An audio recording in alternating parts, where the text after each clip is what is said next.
Text book में से ये निकाल दिया है, पर मैंने इसलिए रखा है क्योंकि ये बहुत काम का है। अब देखिए, आपके पास सेल है PtH2 गैस, 1 बार प्रेशर, H प्लस की कॉन्सेंट्रेशन 10⁻⁻6 मोलर है, और दूसरी तरफ वैसा ही सेल है बट H प्लस की कॉन्सेंट्रेशन वो चेंज है। हमें निकालनी है कॉन्सेंट्रेशन H प्लस मतलब X की वैल्यू निकालनी है, और साथ में हमें pH निकालनी है। अब देखिए, पहले आपको क्या करना चाहिए, एनोड की रिएक्शन लिखेंगे। एनोड की रिएक्शन क्या होगी, तो H2 gas 1 bar is oxidise, तो क्या होगा H प्लस जिसकी कॉन्सेंट्रेशन 10⁻⁻6 मोलर प्लस इलेक्ट्रॉन, यहाँ पर आगे हम लिख देंगे 1/2। ओके, अब कैथोड पर कौन सी रिएक्शन होगी, तो H plus X molar plus electron, it gives 1/2 H2 gas और 1 बार प्रेशर। ओके, ओवरऑल रिएक्शन क्या होगी इसकी, देखिए कैसे लिख रहा हूँ वो। अब देखिए H2 गैस प्रेशर निकल जाएगा, इलेक्ट्रॉन कट हो जाएगा, तो H plus X molar 2 H plus 10⁻⁻6 molar, ये हो जाए।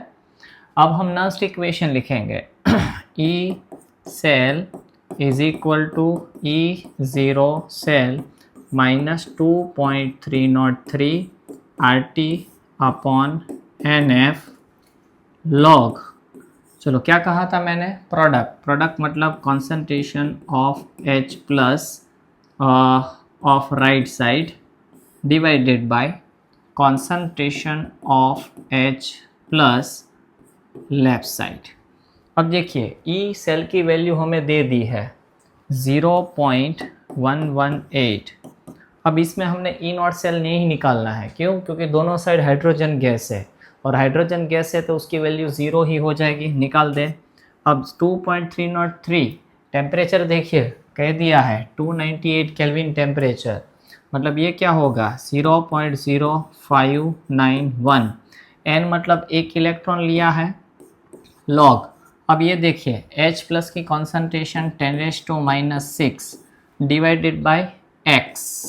ओके, अब क्या करेंगे, माइनस भी सामने आ जाएगा, ये भी नीचे आ जाएगा, तो minus 0.118 divided by 0.0591 is equal to log 10⁻⁻6 minus log X।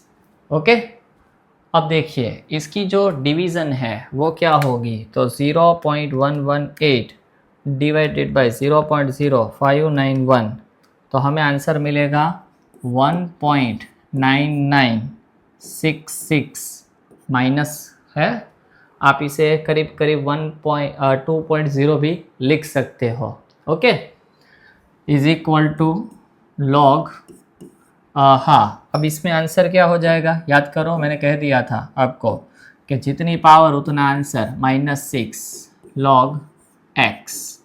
अब देखिए मैं इसे करीब करीब 2 ले रहा हूँ, तो -2.0 is equal to -6 minus log X, ये हो जाएगा। तो क्या होगा, -6 इस साइड आए तो -2 plus 6 is equal to minus log X। अब ये क्या हो जाएगा, 4 is equal to minus log X। अब इस लॉग की बेस क्या होगी, 10। मैथमेटिक्स में ऐसा आपने पढ़ा होगा, अगर इसको आप कन्वर्ट करना चाहो, सपोज ये y है, y is equal to minus log 10 base x है, तो x की आंसर क्या होगा, तो x is equal to 10⁻⁻y। तो उस हिसाब से आप इसको बिठाओ, तो x की वैल्यू क्या होगी 10⁻⁻4 मोलर, और ये किसकी कॉन्सेंट्रेशन मिली हमें, H3O प्लस या तो H प्लस 10⁻⁻4 मोलर, मतलब पहला आंसर हमें मिल गया क्योंकि x is equal to H plus है। अब दूसरा आपको pH निकालना है। अगर मुझे ये H प्लस की कॉन्सेंट्रेशन नहीं निकालनी होती तो ये सम मैं यहाँ से बदल देता। देखिए इतना ही मैं वापस लिख रहा हूँ, 4 is equal to minus log 10 base concentration of H plus. अब याद करो pH की फॉर्मूला क्या थी, pH की फॉर्मूला क्या है, pH is equal to minus log 10 base concentration of H plus. तो ये वही तो है, तो इसका मतलब क्या होगा, हम इसकी जगह पर क्या लिख देंगे pH, तो pH is equal to 4। Okay, और ये बहुत इंपॉर्टेंट JEE में इसे बहुत लाते हैं। चलो